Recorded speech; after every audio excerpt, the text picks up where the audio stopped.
Hi. Victoria Shakoor here, founder of UMasteryLLC. I hope you and your family is doing well on this rise. I just wanted to come on here and talk with you a little bit about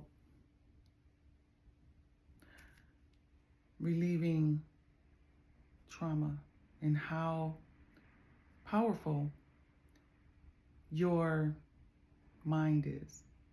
How powerful your mind is. I want to say how powerful your thoughts are, actually. Your thoughts. One of the ways in relieving deep-seated trauma is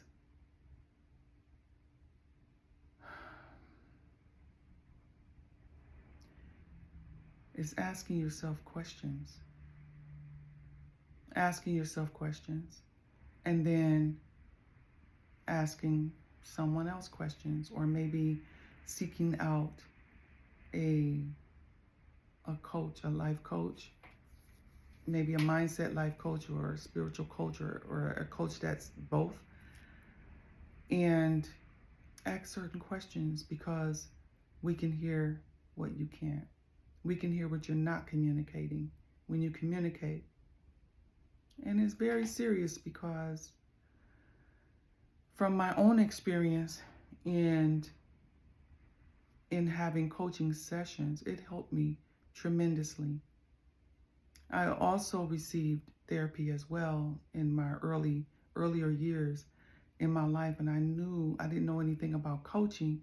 However, I knew that I needed some help with some things, because I was tripping hard, and there were certain memories being triggered that happened to me as a child. Okay, so I'm being very transparent here, because I want you to really, really, really move past the shame, the guilt, and the embarrassment that comes with being molested as a child. So many of you have been molested as a child. And you've gone on with your life. You've gone on to be successful. You've gone on being able to go to work every day. And then there are those of you who maybe you got on drugs. Maybe you're drinking alcohol. And you're thinking that it's because of some things that's happening right now, recently in your life. But it's those things that are happening right now, recently in your life, is piling on top of those things that happened when you were a child, and what we call in your past. You see? Because you never got help with it. You never got past it, really. You never overcame it. You never healed from it. You just dealt with it. Some of you forgot, like me. I have forgot for so many years that I was molested. It's our mind's way of protecting us, because the trauma was too horrible. You see? So sometimes our mind, we have a protective mechanism in so many different ways in our body and in our spirit that will protect us from certain traumas until we're able to handle it. And then it starts coming out again, and because we forgot, we're like, what's wrong with me, right? And something's going on. I'm remembering this and that. Me, I could be washing dishes, and for some reason, a memory would just pop in my head. And then finally, all these memories that I was remembering, I was like, oh my goodness. That's why, I had a daughter that was my daughter at that time was the same age I was when the trauma occurred, when the abuse occurred, when the molestation occurred. And so because she was the age that it happened to me, it was triggering the memories. And so there were certain protective mechanisms that was triggering me to be for her, which turned out to be good. A lot of times, some people don't have those protective mechanisms. And so that's why they had a saying I learned from going to therapy. And I think I went to a couple of group sessions, if I remember that. They were saying normally a person that's been molested will allow their children to be molested. They tend to attract molesters, and they will allow their children to be molested. With me, it worked the opposite. You weren't gonna harm my babies. So I want to talk with you today about this because it is an epidemic. And it's gotten worse in our society because now they're these people that control things, control laws and all of that type of stuff, the school system and things like that. From what I'm seeing on certain news is that they are attempting to make this normal and even legalize messing with children. Yeah. So it's a very serious thing, a very serious subject for me. And I know now in my life why I went through that. And I can speak about it with no emotional attachment to it. That's how you know that you've healed from it, okay? You have no emotional attachment. And this is a good indication that you have healed or moved past a lot of traumas in your life and embarrassing situations and shame and guilt in your life, is that you can speak about it and not have an emotional attachment to it. You know, there were a time when I would speak about being molested, speak about being embarrassed, in school and things like that. And, I couldn't even get through it talking about it because I would start crying.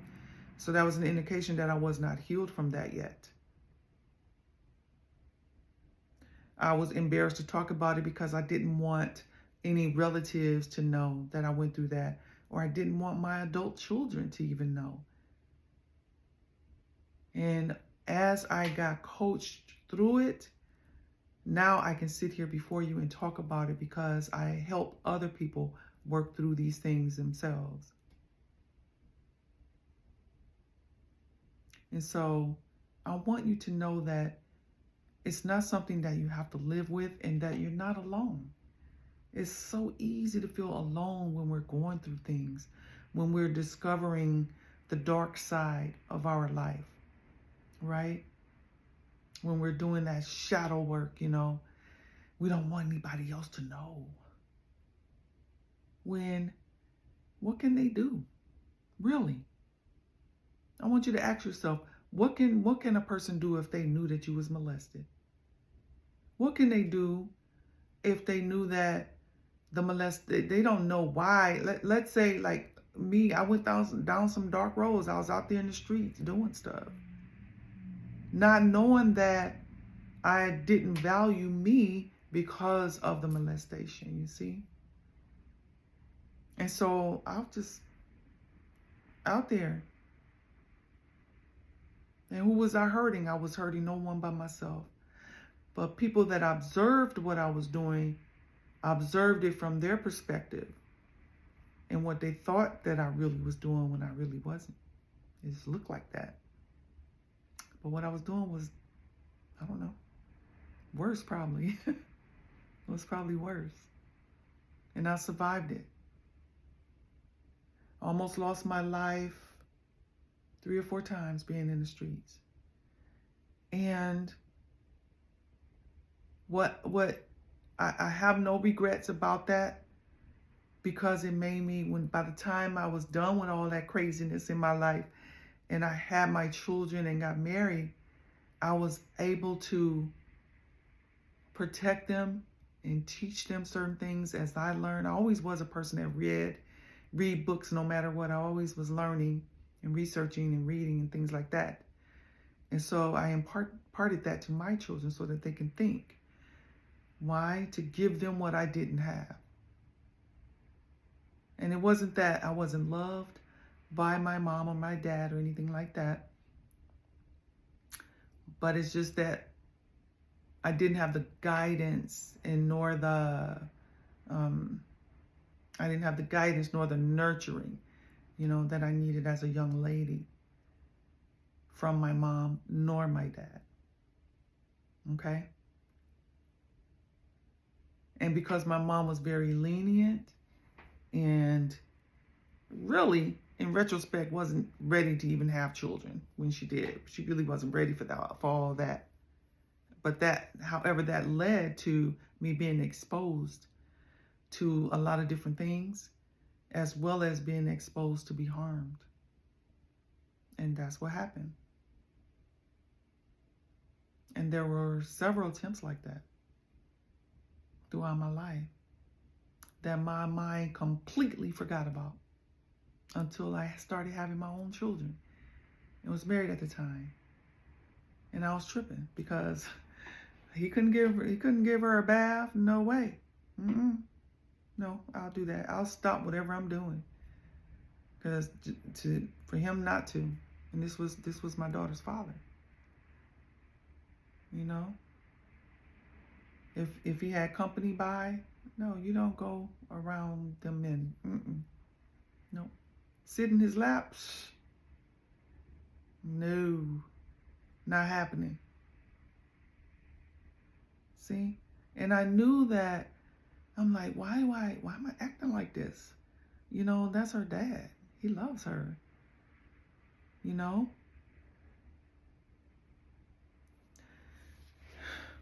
As I started receiving help and started facing those memories, right? So a therapist is going to take you through that. They're going to go back there and you're going to revisit all that stuff again. And I cried for that little girl. And I cried many nights after that session for that little girl. And then the next session, I cried some more because more memories was coming up. And then other things, And some of you haven't had the opportunity to get that done. And so you're just living your life. You're going to work. Some of you may even know that your children can be in harm's way. But like my mom, you got to go to work. You work second shift at night. You don't know what's happening in your house. You don't. Some of you don't know really what being a mother all entails. Well, I won't say that. How to develop, that bond and respect and cooperation with your children. That's one of the things I would teach when I first started on this path. I was a parenting coach. I helped a lot of parents because it's not about teaching them. They're going to learn. They're learning by watching you. Trust me. They're learning whether good or bad or in between. They're learning a whole bunch of shit just watching you, listening to you, watching how you're interacting with your mother and your father, watching how you're interacting with your siblings, with your friends, listening to you on the phone. Yeah. They're watching you and learning and coding up all kinds of things in their minds to make sense of all this. Children are very, very wise and they're very sensitive. Trust and believe me when I tell you that. You'll be surprised what little 5-6-year-old be thinking about, man. They be thinking about some deep shit. They do. So I wanted to come on here and be very vulnerable and transparent with you and share with you my own experience being molested and what I went through to heal from it and then be able to move past it into the life that I want to create for myself, which I didn't know for so many years. I just knew I wanted money. That's all I knew. I wanted money. Who can relate to that? I just want to make a lot of money. But then I grew up in a household where all wealthy people was going to hell. And money and everything. So I couldn't keep money. And I attempted so many different hustling avenues and business avenues, and never knew that I had that running in my subconscious. See? And that wasn't until I got a really good coach that we uncovered all that stuff, all the other stuff, that you don't need a therapist for, but you do need some help with, right? And so we uncovered these different sabotaging beliefs that I had set up within myself that was sabotaging my success.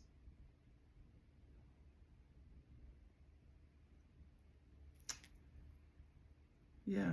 And then on my spiritual journey, getting certified as a Reiki healer and doing the plant medicine, learning NLP and reading tons of self-help books and all these things, I finally started loving myself, respecting myself, revering myself. And things start to change and turn around for me. And it's not to say that shit don't happen. But I don't have any lingering,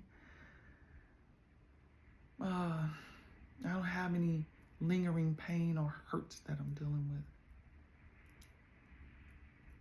And anything that comes up, I got somebody that I talk to. Do you? If you don't want to talk to a relative, then get you a coach. And have that coach in your back pocket, somebody you can talk to. Put that in your budget, because that's just how important it is to move past these deep-seated traumas that you've been through. And even if you haven't been through any traumas, you have some self-sabotaging beliefs that's in your head that you learned, that you created when you were a child, that's playing out in your life, because we all do. And I don't care if you are a millionaire, a CEO, billionaire, or a regular worker. We all have them. And they're going to hold you back until you recognize it. See, it's not about fixing yourself. It ain't about that. It's about, oh, I coded this up because we were not allowed to talk about money. No wonder I can't keep money. Because subconsciously I got this recording going on that money is bad, money is bad.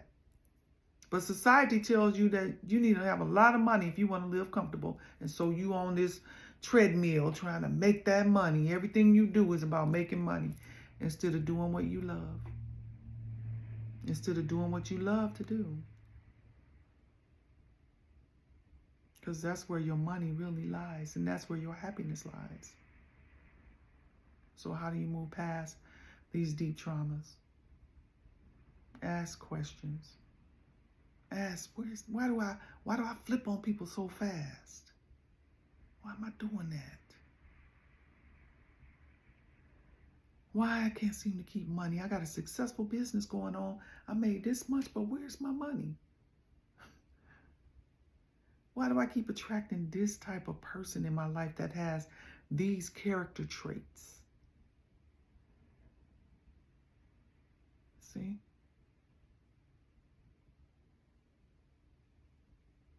When I was growing up, my father was the type of person, and I don't know if it's during that time this was normal for them the way they did.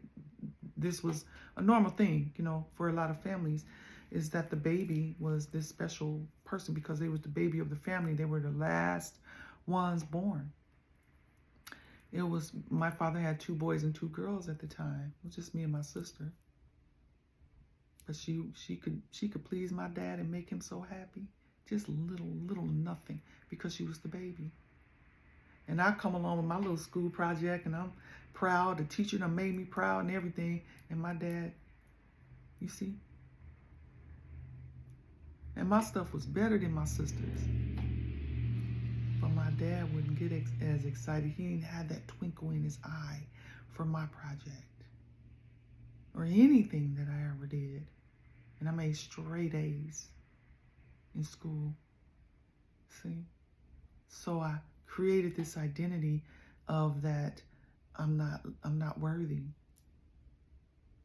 Yeah, not worthy of love, and especially worthy of a love from a good man, because my father was a good father. And all other, he had, but that was what I had to deal with. When we went shopping, she got the better clothes. I didn't. I was tall and skinny too.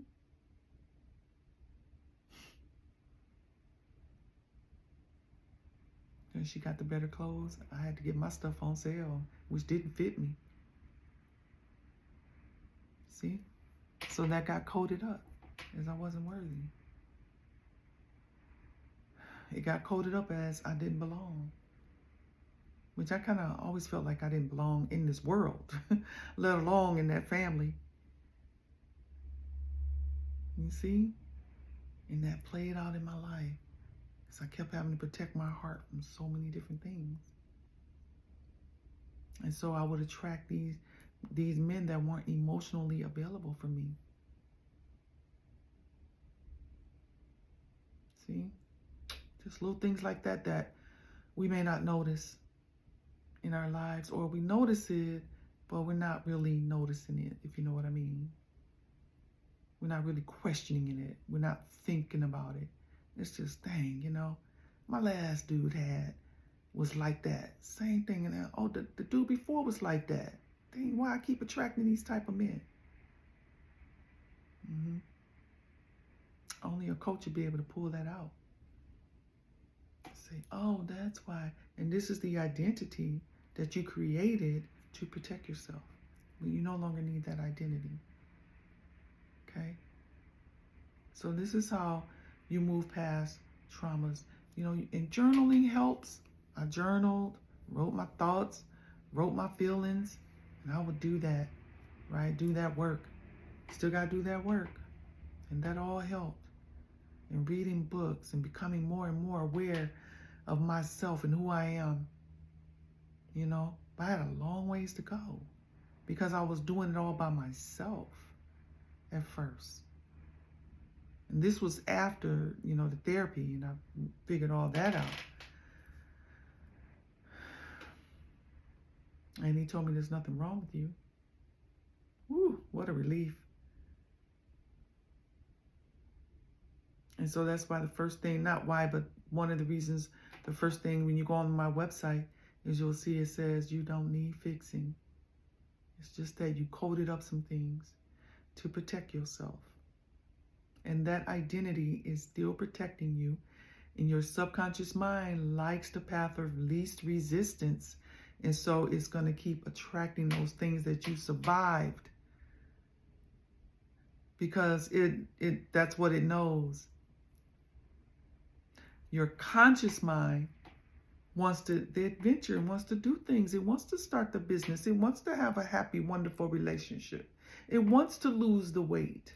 It wants to be, healthy. It wants to be able to speak in front of an audience and things like that. And the subconscious is like, no, we don't know anything about that. We ain't never survived that. We never did that. And so there's a way and a process to let the subconscious mind knows that it's okay. We can do this. It's all right. It's all right. We can do it.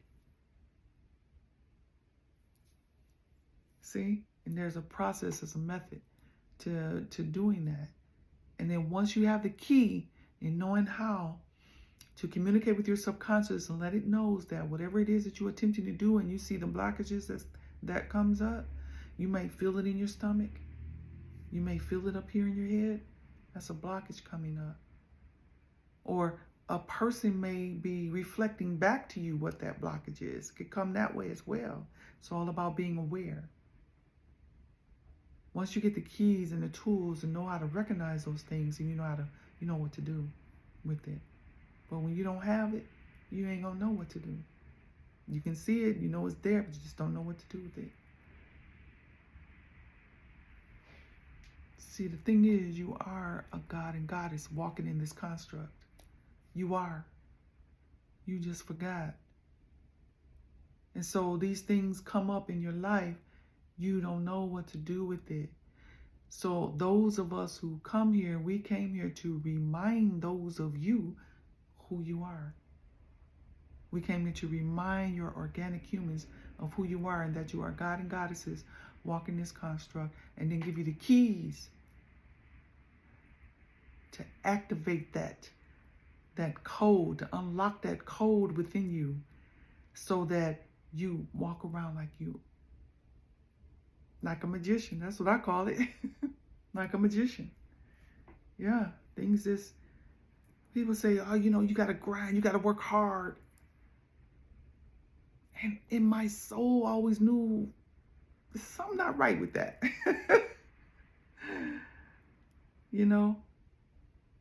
And I said to myself, let me just take aligned, focused actions consistently. And things happen. People come. Money come. And just keep taking consistent, aligned, focused actions. Consistent, aligned, focused actions. That's it. Now, if you're not aligned with what you came here to do, it's going to be challenging for you. It's not until you get truly aligned. Then, yeah, you're going to be working hard. Ooh, that even feels heavy. You're going to be working hard. You're going to be hard at work. Ooh, God. What a concept. Your work should be fun. You learned that as a child. Yeah. Moving past your traumas means that you accepted that it happened, because what you resist persists. It's accepting that it happened. Okay, that happened to me, and it made me feel like this or that. It was painful, blah, blah, blah. Okay, now we know that. We know that in and out. You know that pain and that shame better than anybody else because it happened to you. The same thing can happen to somebody else, and they will experience it differently than you. Same exact abuse can happen, but they may experience it different than you, see? So, now you know. What do you want to do going forward? Are you going to keep allowing that to stop you from your success, from your dream? Are you going to look around? Are you going to still be looking outside of yourself for somebody else's opinion about what it is that you want to do? Because whatever that trauma was, you no longer trust yourself. You don't believe yourself. You don't trust yourself. Some of you don't like yourself. Some of you don't like yourself for good reason. But there's a reason for that as well.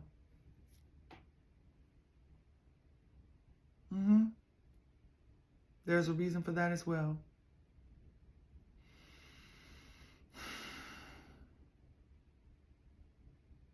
Do you really think it's okay for a young boy,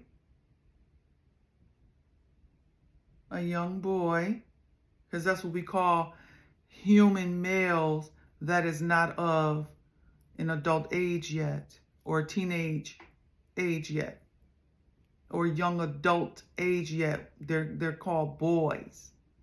And then as they get older, we call them young adults or young man. And then when they get adult age, they're called a man. Just that simple. So do you really think it's okay for a young boy to slap a grown woman on the butt? You think that's okay? That's the family you grew up in. And in your family, that's normal. Normal stuff right there. Your children just cuss like it's just normal language. That's the family you came from. Your mama cussed at you. Her mama was cussing at her. The daddy cussed, you know, everybody cussed. And so that's what y'all do in y'all family is cuss. No boundaries was set, so, you know. So being in front of your children, you know, half dressed or not dressed at all, that was normal in your family. And so Uncle Larry messed with you and you didn't say anything, but you carrying that pain. You carrying that hurt. Because you can't tell nobody Uncle Larry messed with you. And every Thanksgiving, every Christmas, every Halloween, every 4th of July, any family gathering, you got to sit up there in front of Uncle Larry and he know what he did to you. And it's even worse when they've passed on because you never got that closure. You never got that healing that you needed. And you know what Uncle Larry did. Some of you had a babysitter that messed with you. You know what that babysitter did to you. And you carrying that around. You've been carrying that around for years, never getting healed from it. And so you take it out on your children. You don't really trust your mate, but you're highly sexual. And so you need that. So you have a mate so you can have sex. We're adults here, right? We're adults. Y'all please don't have your children listening to this one because this one is real. I should have said that in the beginning. I'm saying it like close to the end of the video, right? Too late now, right? I'm just now speaking this now, so. But anyway, you have that mate because you got to have sex. You're very, very, very highly sexual. But the mate that you have is dysfunctional because you're dysfunctional. And you know it. But you attracted that dysfunctional person in your life. Because we attract who we are. We attract what our energy is used to. What's the word? What we attract, what is what our energy. I don't know why I'm being lost from words. What our energy, what's common for our energy. What is the word? I'm gonna just what's common with our energy. That's not the word. It feels weird. It's right there. Anyway. So that's what we attract into our life, in our lives. Mm-hmm. That's what we're attracting in our lives when we need to be getting healed. We need to know what it's like to just have something different. Be something different. Some of y'all attract a really good mate and you don't know how to treat the mate. You don't know what to do with that mate, and they're doing everything showing you what love really looks like. And a lot of us women, and I have to say especially copper tone women that look like me, we really don't know what a real masculine man really looks like, sounds like, act like, none of that. We don't know. And when we attract one to us for whatever reason, we don't know how to treat them. That's because subconsciously there's some trauma going on that have not been healed. So I'm going to get off of here and I'll talk to y'all later about all this again. Take care.